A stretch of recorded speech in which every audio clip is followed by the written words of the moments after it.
반갑습니다.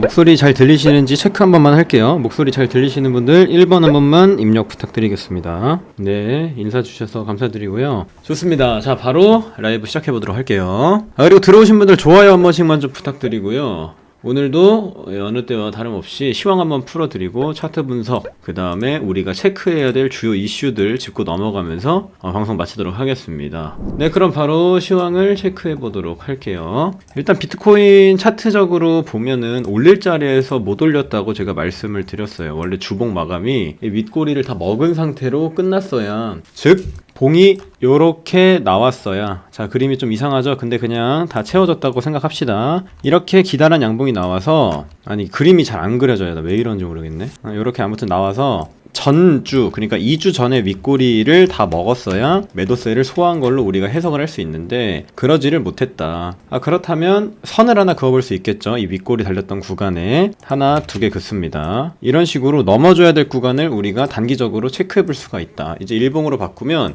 이렇게 저항으로 또 보여요. 그쵸? 그러니까 주봉에서 윗꼬리는 어떤 의미냐면, 주봉은 일주일을 한 개의 캔들로 압축을 한 거잖아요. 그래서 움직임이 요렇게 나온 겁니다. 이해되시죠? 요렇게 나오던가 이렇게 나온 거예요. 이 움직임을 일주일 동안 하나로 만든 게 이 주봉 캔들 하나인 거죠. 그래서 주봉 윗꼬리 두 가지에, 자, 두 개의 선을 하나하나씩 긋는 거야. 가로선을. 이거를 일봉으로 딱 바꿔봤을 때 어떤 결과가 나오는지 보면, 자, 저항받았던 구간이구나. 일봉에서 체크를 할 수가 있는 거죠. 4시간 봉으로 바꿔볼게요. 4시간 봉으로 봤더니, 자, 한 번 저항받았고, 2번 받았고, 3번 받았고, 4번 받았고, 5번, 6번 받았던 구간이 20.3에서 20.4 정도 되는구나. 일단 주요 맥점은 이 정도로 체크가 되겠네. 그러니까 추세가 바뀔 수 있는 구간, 우리가 계속적으로 저항을 받았던 구간을 넘어서 주는 게 앞으로의 방향성에도 더 좋겠다. 상방으로 자리를 잡는다고 했을 때는 넘어줘야 될 구간은 주봉 하나로도 이렇게 체크가 되는구나 생각을 하고 넘어가시면 되겠습니다. 자, 이해됐다 3번 한번 눌러주세요. 설명드린 거 이해되신 분들 3번 한번 입력 부탁드리겠습니다. 네, 3번 입력 감사드리고요. 자, 한 번 더 설명 갈게요. 원래 이 추세가 바뀌었다, 아니면은 단기적으로나마 수급이 매도를 이겼다 라고 판단할 수 있는 건, 이 전주의 주봉이 마감이 어떻게 됐어야 됐냐면 그 전전주의 윗꼬리를 다 먹은 상태였어야 돼요. 이해되셨죠? 근데 윗꼬리가 한 번 더 달린 주봉 캔들이 나왔단 말이에요. 그럼 이 주봉 캔들의 꼬리마다 선을 하나씩 긋는 겁니다. 이거를 일봉으로 바꿔요. 일봉으로 바꿔보니까, 자, 이렇게 나오죠. 저항받았었던 구간, 저항받았던 구간, 저항받았던 구간, 저항받았던 구간. 우리가 차트를 분석할 때 프레임이 큰 부분부터 내려오면 좋다고 늘 말씀을 드리잖아요. 근데 월봉에서는 의미 있는 구조를 찾기가 힘듭니다. 월봉에서 지지저항선을 긋기에는 하나 정도 나올 수 있을 것 같아요. 근데 주봉은 하나, 둘, 셋, 넷, 4달 동안의 이 캔들 움직임을 또 일주일로 쪼개놓은 거기 때문에 조금 더 명확하게 지지 구간을 찾을 수가 있다. 주봉을 하나 먼저 그어주고, 그 다음에 일봉 으로 넘어가서 유의미한 구간을 찾고,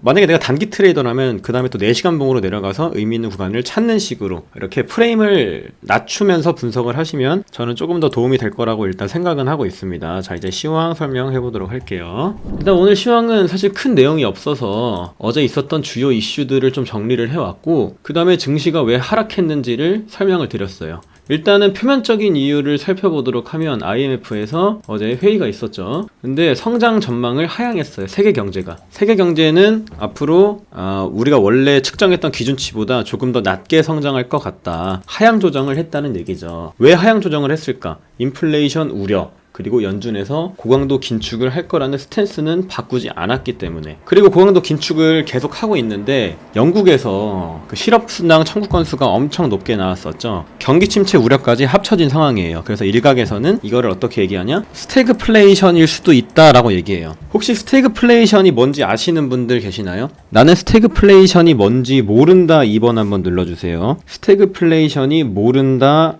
2번 한번 눌러주시면 되겠습니다. 자, 스태그플레이션이라는 건 어떤 거냐면요, 일단은 우리가 인플레이션을 잡기 위해서 해야 될 게 뭐가 있을까요? 금리 인상을 해야 된단 말이에요. 인플레이션은 물가가 너무 올라서 그쵸 물가 상승이 되면서 경기 침체가 같이 찾아오는 걸 스태그플레이션이라고 말해요. 김택님이 인터셉트를 하셨습니다. 자, 어떤 얘기인지 조금 더 자세하게 풀어봅시다. 일단은 인플레이션이 왔을 때 금리 인상을 하는 이유에 대해서부터 설명을 드릴게요. 그건 시중에 통화량이 너무 많기 때문에 그래요. 통화량이 많다는 건 왜 많을까라고 또 궁금해하시는 분들이 계실 수 있는데, 우리는 역대급 양적 완화로 인해서 주식과 코인 가격 그리고 부동산 가격이 엄청나게 올라가는 사회 속에서 살고 있었습니다. 근데 그렇게 천정부지로 높이 올라가는 주가들, 코인들 다 양적 완화에서 나온 돈이에요. 그러니까 연준에서 돈을 엄청나게 풀었단 말이에요. 코로나19로 인한 또 경기 침체도 막기 위해서 그렇게 돈을 풀었다고 볼 수 있는데, 돈을 너무 풀다 보니까 오히려 시중의 유동성이 넘쳐나는 상황이 된 거죠. 실적과 별개로 계속 위로만 달려주고 있는 상황이 되는 거고, 물리는 사람이 없었던 장이 오랫동안 지속이 됐었습니다.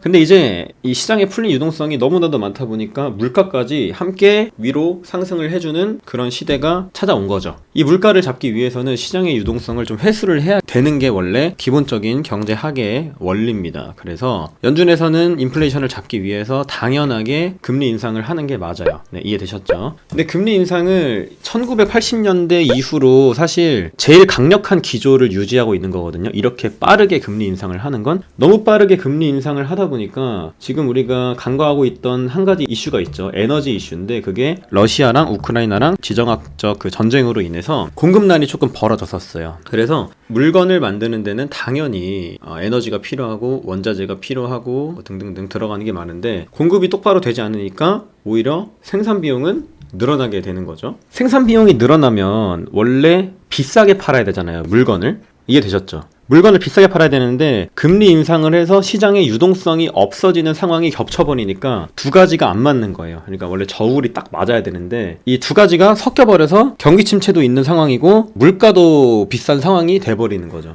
이해되셨죠? 근데 금리 인상을 하는 건 어쩔 수 없어요. 원래 인플레이션이 먼저 잡혀야 경제 성장이 이루어지는 거는 당연하죠.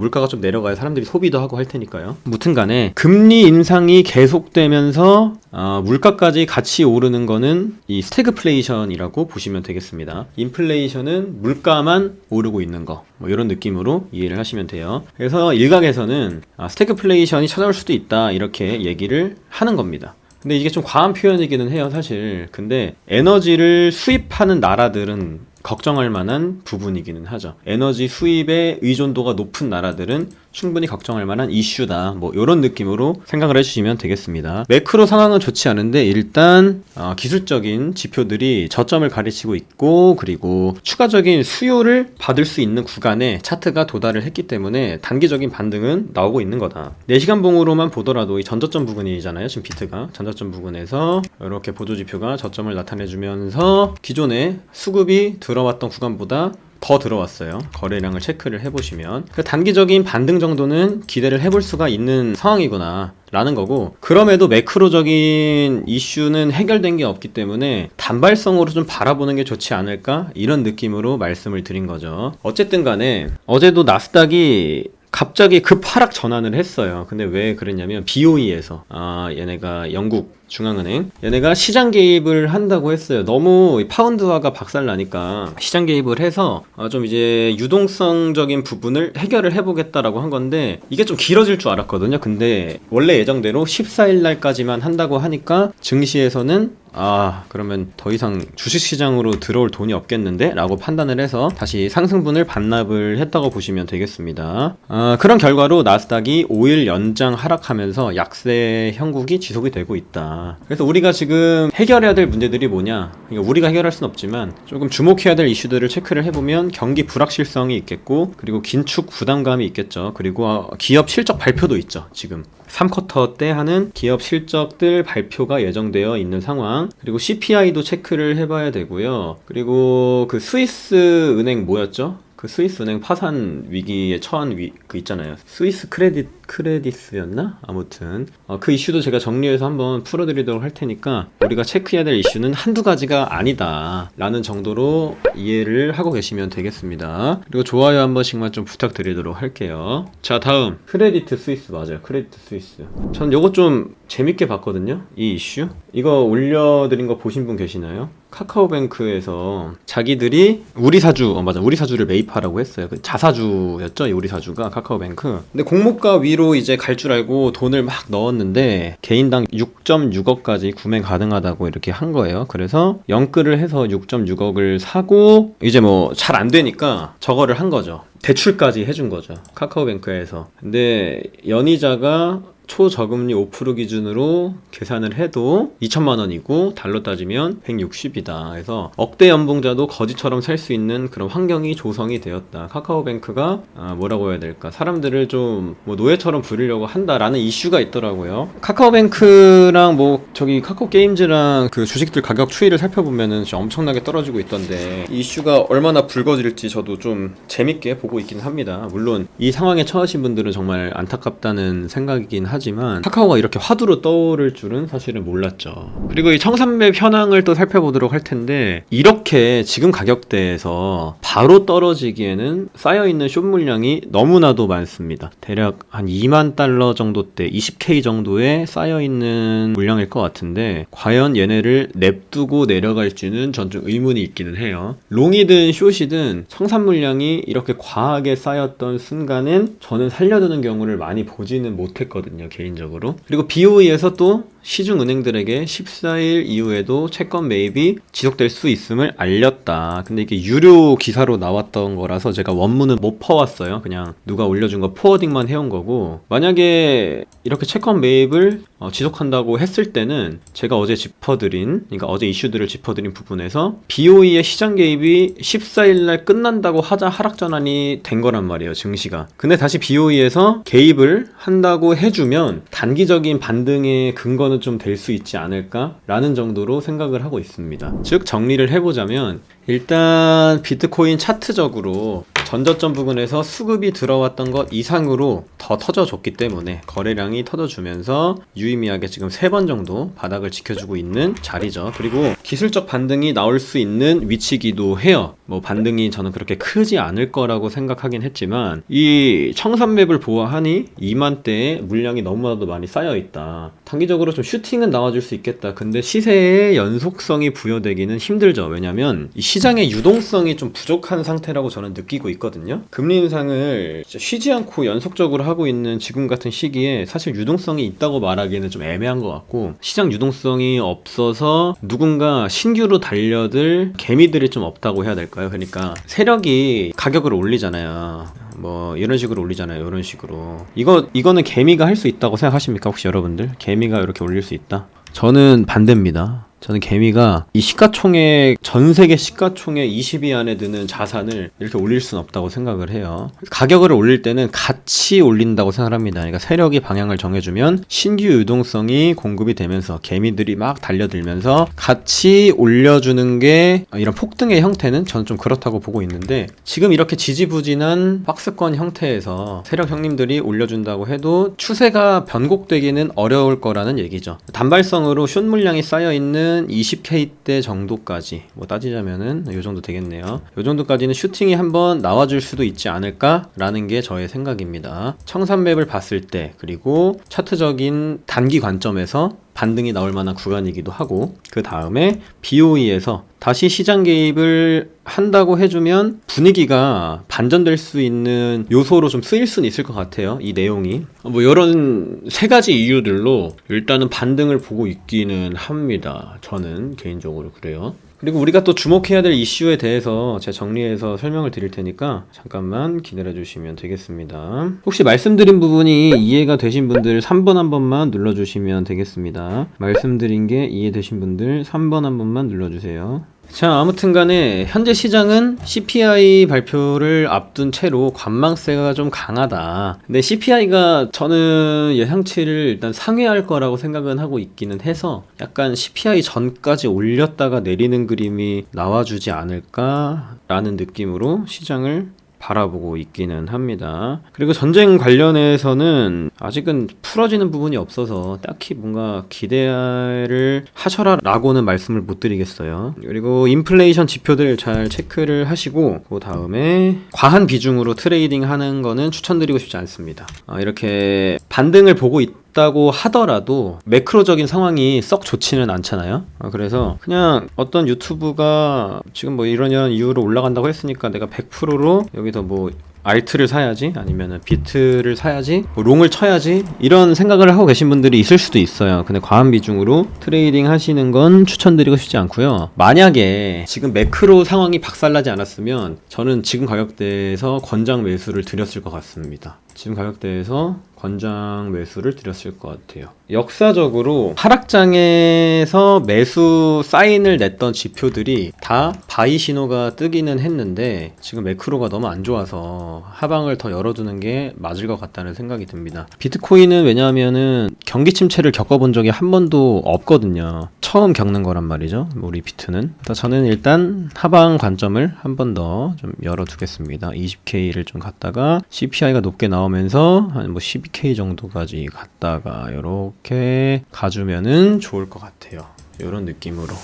이 정도로 오늘 시황을 설명드릴 수 있을 것 같습니다. 혹시 뭐 궁금한 거 있으신 분 계시나요? 혹시 궁금한 거 있으신 분?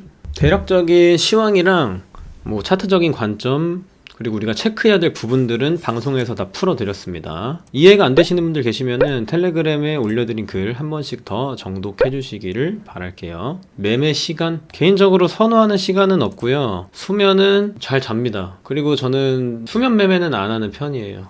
현물 같은 거는 수면 매매 하는데 그냥 사놓고 냅두는데 선물은 수면 매매를 권장드리진 않습니다. 매매 시간은 딱히 정해진 건 없어요. 만약 비트를 1년 정도 모아간다면 펀비가 문제되죠. 제가 모아가라는 거는 현물을 모으라는 말씀입니다. 선물로 모으는 거는 글쎄요. 저는 모르겠어요. 선물로 모으는 분들이 뭐 계실 수도 있겠지만 저는 현물로 모아도 충분히 수익률을 올리실 수 있을 거라고 생각을 합니다. 구태여 뭐 큰 수익률을 보겠다라는 그런 마음도 저는 조금 위험할 수 있을 거라고 생각을 해요. 다급하면 위험할 수 있다는 거죠. 네, 그 정도? 뭐 기회라는 거는 언제든 찾아오니까요.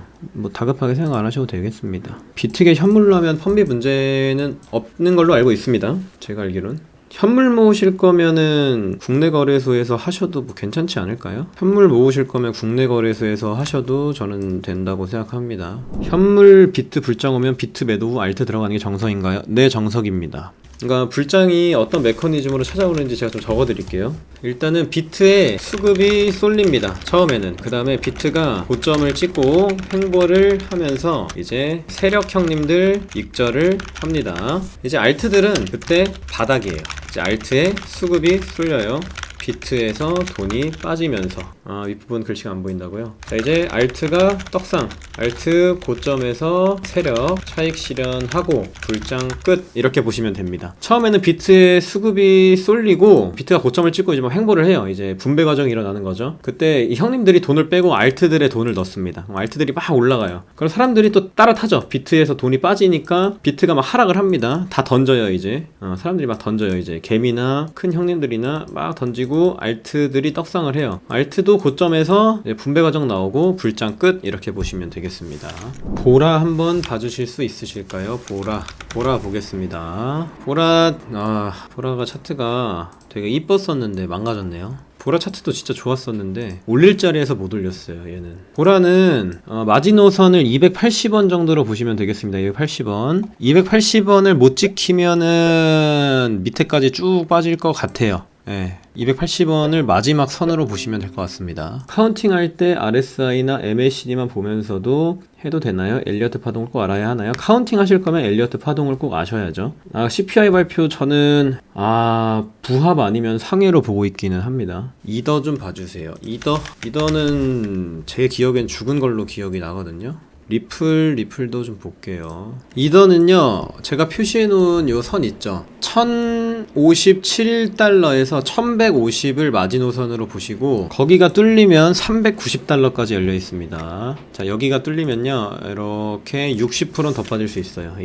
이더 마지노선 여기입니다. 여기 1150에서 1057 정도로 보시면 돼요. 샌드 볼게요. 샌드는 그나마 추세가 나쁘지 않은데 되돌림도 쉽게 나올 수 있는 종목이긴 하거든요. 일단은 큰 틀에서 추세는 나쁘지 않아요. 이게 한 번에 내려꽂았다고 해서 추세가 망가졌다고 볼 수는 없고, 큰 틀에서 이렇게 로그 차트로 봤을 때는 이 추세가 나쁘진 않습니다. 현재 조금 상승을 하는 모습이 유지가 되고 있다고 봐도 무방할 것 같고, 그 다음에 제가 생각하는 맥점 정도는 0.6379 정도인데 여기까지는 더 내려올 수 있을 것 같고요. 여기를 잃는다면 샌드는 많이 어려워질 것 같습니다. 주봉으로 이렇게 보도록 할게요. 샌드는 더 내려올 것 같아요. 제 생각엔 더 내려왔다 가지 않을까. 시간이 좀 걸릴 것 같은 종목이에요. 지금 바로 상승하기는 좀 어려워 보이고요. 샌드는 시간이 좀 걸릴 것 같습니다. 리플이 제일 낫죠? 리플이 제일 나아요, 종목 중에. 이렇게 정직한 주봉상 쌍바닥을 그려주는 종목이 흔치 않죠, 사실. 여기 이렇게 일정 구간 안에서 쌍바닥 그려주고 물량도 어느 정도 모아준 것 같아요, 제가 볼 때는. 자, 리플이 마지막입니다. 리플 같은 경우는 오히려 좀 간단할 것 같은데 거리가 좀 되긴 하네. 제가 예상하는 상승 관점 깨지는 곳이 마이너스 43%거든요. 쉽진 않은 종목이네요. 이미 너무 올라 버려가지고. 리플도 제가 말씀을 드렸었는데 저희 소통방에서 괜찮다고. 이미 이거 많이 올랐어요. 83% 올랐네, 저점에서. 많이 오르긴 했어요. 리플도 비트가 내려가면 따라서 내려갈까요? 저는 따라갈 것 같기는 한데 일단은 다른 알트코인들과는 아예 차트가 달라요. 리플은 딴 것만 보셔도 대충 느낌이 나오실 것 같은데 다른 알트들이랑은 그 느낌이 좀 다릅니다. 리플은 만들어 놓은 모양새가 좋다는 얘기죠, 한마디로. 딴 애들이랑은 리플이 확실히 좋아요. 차트가 방향이 그나마 제일 낫다라는 얘기죠. 개 중에 제일 낫다 뭐 정도? 이렇게 보시면 됩니다. 자, 오늘도 방송 시청해주셔서 감사드리고 내일 또 라이브에서 한번 찾아뵙도록 하겠습니다. 오늘도 시청하시느라 고생 많으셨습니다. 감사합니다.